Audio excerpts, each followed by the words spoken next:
Welcome back. Good morning, Sri Lanka. Once again, we're continuing our conversation with Malinda and Madhubhashini. We're talking about their award-winning or shortlisted Gratian Prize novels and poetry. Madhu, there's something I have to tell you is a love story that covers many topics, ranging from politics to the JVP movement and language issues. But there seems to be some other underlying theme that brings it together. What would you tell our viewers that is all about? Okay, it's see, because I see life as being very complex, even what I write, it's very difficult to give you a one line about what my novel is about. But if I were to think about the things I was dealing with, one was religion, because I'm a Buddhist, and I was trying to analyze what it meant to be a Buddhist in this, this time I live in. And then there's a very strong link on link about the politics of the day, and I go back to like the 1950s to the present time, and there of course the JVP and the the Tamil separatist movement, they come into play. And my next line is on music, because music is very close to my life. If I was not a writer, I'll probably be a musician. So those three, it's like a braid that has those three strands, and all of it is in the book. And the main story, I would think, is a love story, which runs from the beginning to the end. So you're actually appealing to a large audience there for different people who might be drawn to different aspects of your book. I hope so, yeah. Yes. So there's some reason for you to be excited there if you haven't read it. I read a few excerpts of it and I couldn't stop reading it. Absolutely phenomenal stuff, and really appreciate what you're doing. Malinda, you are the only person out of the 5 who have been shortlisted who was shortlisted for poetry. Now, you say that's what you do in your spare time or leisure or things like that, but that seems to be getting a lot of attention. Why do you think? Is there some sort of discrimination against poetry here? Or? No, it depends on who the judges are, how they you have 3 other judges. They might come up with 5 other shortlists, and 5 other people to shortlist. I was shortlisted for a collection of poetry in 2007, 2008, 2009. I didn't submit. 2010 I was not shortlisted, but a poet won that year.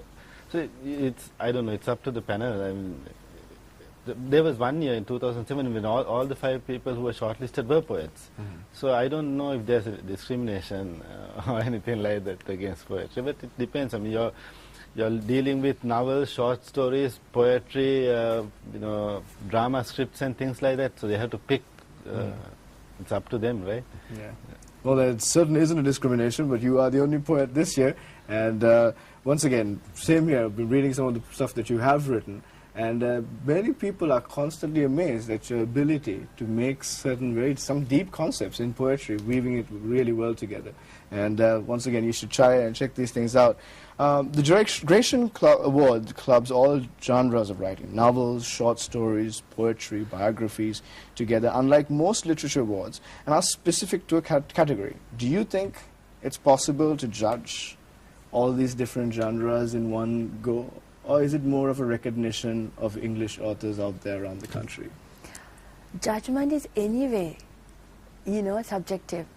So as Malinda said, the 3 judges who might choose this time might make completely different judgments than somebody else. So, whatever the prize is, if it's a Booker or the Pulitzer, you have to remember it's an individual who's making that judgment. So, that I think that helps if we don't win, to remember that. And no, it is very difficult to judge across genres. But I guess if they're looking for good creativity, then the genre doesn't really matter, because it's out there. So I don't think genre really matters in the Gratian as such. I'm glad that they divided it into a translation prize and a creative prize, because that is difficult to judge. Because when it's a translation, then the question of whose creativity are we judging, original or the translators, those things come into play. And it's not fair to judge a translation alongside a creative, original creative work. So the Gratian did a very wise thing by giving the HAI Gunatilaka Prize and the creative writing prize separately. Otherwise, I don't think there's an issue in mixing the genres. Your thoughts on the same? I agree. Fully agree. And I think it's a very smart thing of what you said, like the translation award and the creative draw. Speaking of translations, you have been involved, and there's 2 books coming up that's going to get a lot of attention for translations. So would you want to talk a little bit about that? Yes, one was about 7-8 years ago. Dr. Ranga Wickramasinghe, son of Martin Wickramasinghe, wanted me to translate one of his novels. So I said I won't have the time, I'll have to go sit somewhere under the tree and read all the books. But I said I can take a stab at Upandasita, which is a kind of biographical work. Yes, you can. I said I will write it for the Sunday Island where I worked. Every week you can put a segment in. So after 1.5 years, the translation was done. Actually, it's a draft. I mean, a lot of errors and stuff, but at least it's out there. So they are working on editing it. The other was, of course, Simon Navagathegama's Sansararane Dadayakkara. That happened because I was taking a class on German studies class at Cornell on Marx, Nietzsche and Freud, and the only assignment was to maintain a kind of a journal based on the readings and the lectures. And I was reading Sansara and Dadayakkara at that time, and there was one passage which I thought was relevant, but my professor Jeff Wade didn't know Sinhala, so I had to translate. Then I thought I'll try my hand at it, and then Dr. Lienage Amarkeet, who was a graduate student then, I sent it to him and he said continue. That's how that came out. So it's all accident. Yeah. Fascinating accidents. I know. I just want to add that I think Simon Navagathegama, if he's translated well, he would be among the world-recognized international writers. So it's really sad that we don't have regular translations coming out, because we have some superb writers who write in Sinhala. Actually, Simon Navagathegama liked the translation. Then he lost the script. I mean, he lost the text, and then he lost the soft copy. Yes. So I had only about 1/3 of the document with me when he died. And then I had to retranslate it. Wow. That's a huge contribution as well, especially to try and make some of these authors known. Now, one thing, once again, significant about both of you is the fact that you are very gifted English writers, but also you have not forgotten the mother language, and the fact of you consistently read from that. You're contributing towards that literature as well by at least translating or even writing that. How important is that? Because when it comes to our worldview, if we're just monolingual or just looking at one, it's not that refined, and we've got a gift here of being potentially trilingual or at least bilingual in this country. You want to comment on that? Absolutely, because I think when I grew up, I was fortunate enough to have, both my parents teaching Sinhala, and then I was nourished by both languages. I wish I was trilingual, so that's one thing I regret.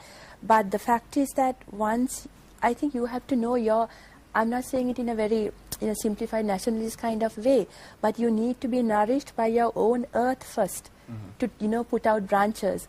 And that nourishment comes mainly from literature. And I had that, and as I said before, they are very, very powerful, the Sinhala writers like Ajit Tilakasena. And I did a series for the Sunday Times. It's wonderful to write to the newspapers because there's a deadline. You've got to do it. So I did a series called Panghinda, which was translating Sinhala writers into English, and it went every week. So I'm sure Malinda did that novel because it had to go every week. So it's a wonderful way, and I wish more papers did that, because you need to know your own roots before you can fly. That's how you can fly, that you can come back and land somewhere. Very well said. Do you want to add something to that? Because I know there are many people out there, it's becoming a trend and kind of disheartened by the fact that if you are studying in English and if you have that background, you stick to that, and some of them actually find it difficult to even speak in Sinhala now, leave alone write and appreciate the rich heritage of our history and the literature. Well, it's like this, language is like a window. Now, if you're in a room and there's only one window, there's only a certain amount of light that comes in. So if you have more than one window, then there's that much more enlightenment. Because if you study French, you get exposed to the whole gamut of French history, French literature, all those things. So when you have that opportunity, why not? Especially here, it's not hard to learn Sinhala, even if you grew up in a very strongly English-speaking environment. I was fortunate also because my parents both were English literature graduates, but we learned in the Sinhala medium, and there was enough literature at home to read. Well, this is continuing to be an inspiring and enlightening conversation. Hope you're enjoying this. We're going to take a quick break, and when we come back, we're going to spend the remaining moments with these great authors.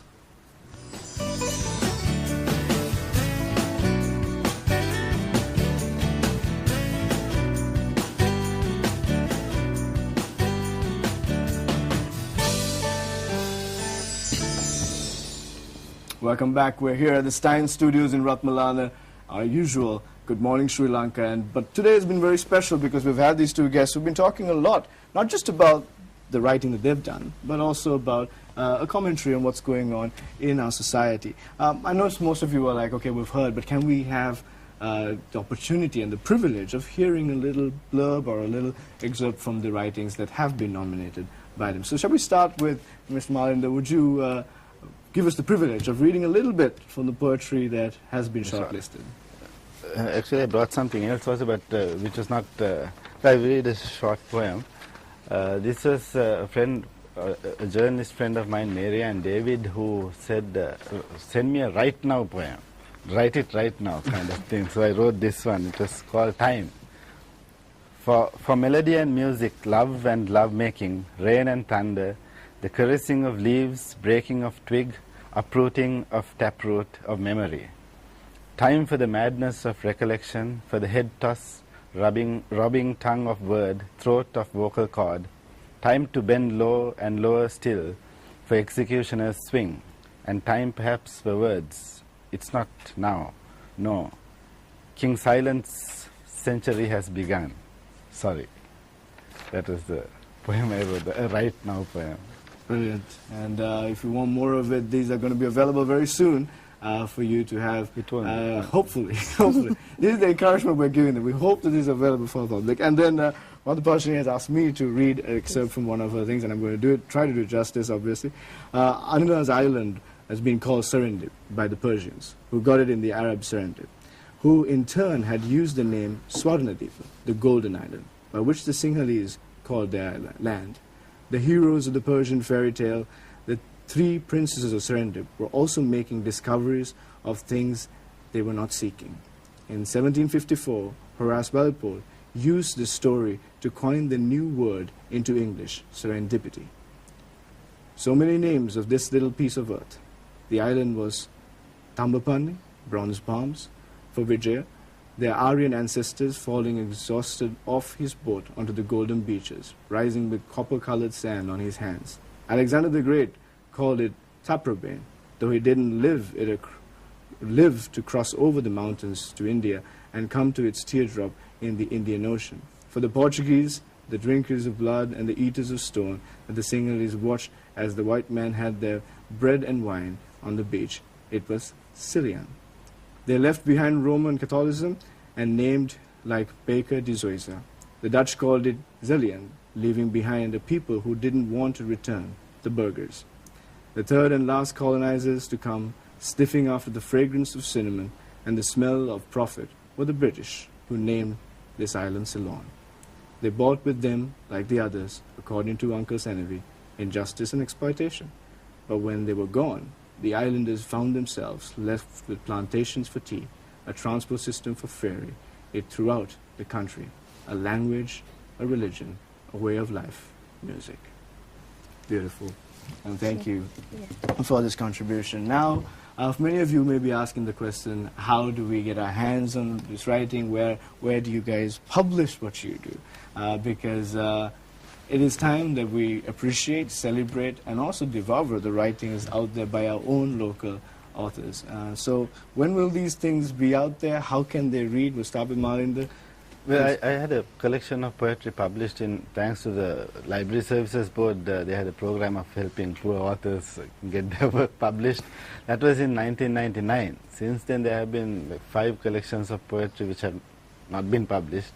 But thanks to the internet and all that, now I have a blog which is www.malindawords.com, which a friend set up for me, and a kind of a twin blog which is devoted to poetry, malindapoems.com. That was also set up by this friend. So that is a place where people can be assured that my stuff will be out there, even if it doesn't get on print. All right, so if you want your Malinda fix and his poetry, that's where you need to go. Check the blog spots right away and start becoming more of a fan. Mother Bashani, where do they get your writing? How can they start reading more? Well, the one that was shortlisted for the Gratian, Vijayappa published, it was called Tales of Shades and Shadow, but I think it's sold out right now. And this manuscript, I mean, I'll have to publish it if I win it, but I don't know about that. So let's see if I get the book out there.